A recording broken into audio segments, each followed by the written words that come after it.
Hello, welcome back to our channel Piu blog. সবাই কেমন আছো? আশা করছি তোমরা সবাই ভালো আছো। আজ একটু বাড়ির কাছ থেকে ছুটি নিয়ে চলে আসলাম করিমপুর।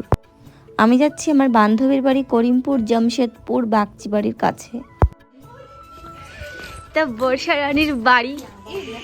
এই যে আমাদের এইটা বাচ্চা, এই যে বর্ষা রানীর মা। এই দেখো, এই যে আমার বান্ধবীর মাতাজি। হাই করো।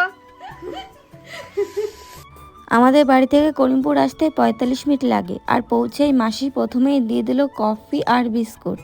কফি খাওয়ার 10 মিনিট পরে আবার দিয়ে দিল ভাত। আজকের মেনুতে ছিল ডাল, আলু ভাজা, মূলো শাক ভাজা, পাঁপড়, আর সাথে ছিল ডিম ভাজা। দুপুরবেলা এরকম গরম গরম বেশ খেতে ভালোই লাগে। দুপুরে খাওয়া দাওয়া শেষ করে চলে আসলাম রাস্তার দিকে। রাস্তায় এসে দেখি বাগচি বাড়ি এদের বাড়ি থেকেই দেখা যায়। এটা হলো কবি যতীন্দ্রমোহন বাগচি নতুন বাড়ি বলে জানা যায়। বর্ষা রানীর কেটিএম। ও বর্ষা রানী সাইকেলে এখন আমরা তিনজন একটু বেরোবো, কারণ নতুন জায়গায় এসেছি, চারিদিকটা একটু ঘুরে দেখবো। যাচ্ছি গাইস লাফা খেতে। তিনজনে চলে আসলাম মেঘনা পার্ক। বর্ষাদের বাড়ি থেকে মাত্র 5 মিনিট লাগে মেঘনা পার্ক আসতে। এর আগে আমি একবার এসেছি আমার ফ্যামিলির সাথে, আজ আসলাম বান্ধবীদের সাথে। এইবার দিয়ে আমি দ্বিতীয়বার মেঘনা পার্কে আসলাম।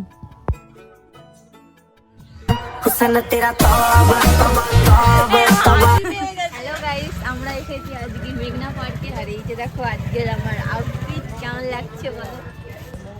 কেমন লাগছে? ওরকম না সুইটি, ওরকম। সুইটি কেমন লাগছে আমাকে? খুবই সুন্দর লাগছে, একদম বাচ্চা বেবি বেবি। ये है केटीएम वाला কিউটি टार्जन का मालिक हूं मैं। কেটে টিকিটগুলো দেখাও। টিকিট কেটে চলে এসেছি ভেতরে। ওয়াও, লাল বলে দেখিনি, লাল ফুল বলে দেখিনি। এই যে লাল, এটা গোলাপি গোলাপি ভাব। কেমন লাগছে? আগে কি সুন্দর দিন কাটাইতাম না। Happy new year. আমরা নিউ ইয়ার এসেছি মেঘনা পার্কে। ঠিক। ওয়াও গাইস, দেখো কি সুন্দর, মানে পুকুরের চারিপাশে এত সুন্দর ফুল গাছ লাগিয়েছে চারিপাশে। এই সাইডেও আছে, দেখো এই দেখো লাইন বাই লাইন পুরো পুকুরের চারিপাশে বড় গাঁদা ফুল ফুটিয়েছে, মানে লাগিয়েছে। আমাদের পার্ক ঘোরা হয়ে গেছে। এখান দিয়ে ঢুকেছি আর এখান দিয়ে বেরিয়ে গেছি। এখন আমরা যাব হচ্ছে আমার বান্ধবীর শাখা কিনতে। ওই শাখাটা একটু বড় হয়ে গেছে, তাই যাবো শাখা কিনতে। কি বলো? কুচু কুচু কুচু ঢুকে যাবো। কিন্তু 25 টাকা করে নিতে চাইছিল, তা আমরা ভাবছি বরকে নিয়ে আসবো, বরের টাকা ধ্বংস করার জন্য। আছে এখন আর আমাদের কাছে ওই নিজের টাকা থেকে আর ভালো লাগে না। নিজের টাকা ভাঙতে মায়া লাগে। ময়া লাগে, মায়া না ময়া লাগে। Bus stand bus stand bus stand bus stand. Park থেকে চলে আসলাম করিমপুরের হাটে।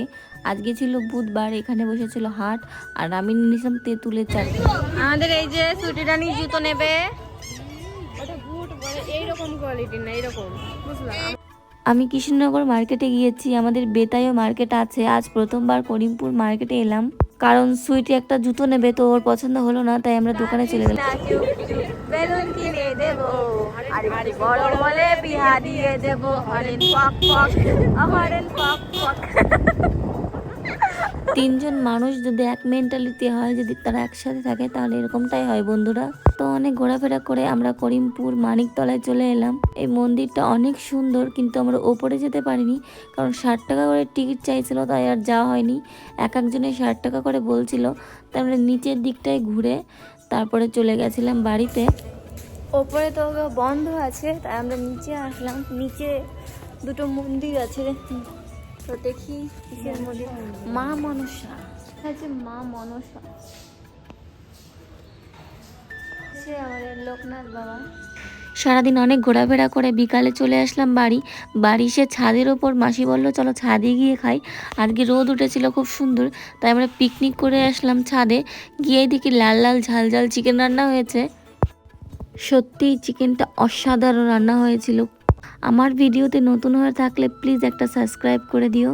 আজ সারাদিন অনেক এনজয় করলাম বন্ধুরা। তো দেখা হচ্ছে নেক্সট ব্লগে। টাটা।